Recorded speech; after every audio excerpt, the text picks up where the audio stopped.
vakomana mawo veterans vazoya vakajamuka manje vaexposa the current situation iri kuitika nyika yeZimbabwe. Vakati aiwa tazvoona zvatendwa, nyika yeZimbabwe makagona kuvaka, the government of Zimbabwe makagona kuvaka mukauka maSADC leaders vantu vaenzi venyu, but vazouya manje vakakomplaina pane chitiko nauya vainayo pano. Musana mena mashoko anawo pana munobva subscribe like turn on the bell icon. Vakomana ve-children's of Zimbabwe Veterans Association vanenge vachiposta these two pictures amuri kuona ayo in the health sector, ayo muri kuona muchipatara kuti ayo condition yamo ayo hazvina kumira zvakanaka, kuti hamuna mablankets, hamuna equipment, zvinoratidza kuti vanhu vari kurapiwa, but vanoratidza picture remabuildings akavakiwa mavillas anyatsoratidza kuti aiwa nyika yeZimbabwe iri kuzviita. Vanyora vachiti real situation in our hospitals versus SADC preparatory settings.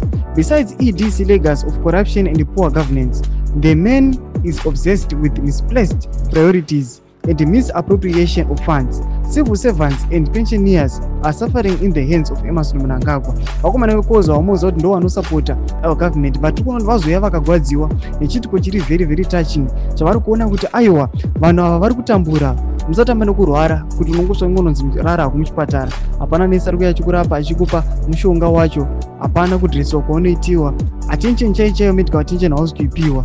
But tichiona kuti within 1 month vanga vavaka mavillas, vakanga vava maintaina maroads, zvinhu zvavashamisa zvikanzi aiwa inde inonzi mismanagement of funds. Tiudze mafungiro enyu muri kudiwa pamusoro pechitiko ichi. Vabvina kume section medu, musangana kusubscribe like turn on the bell.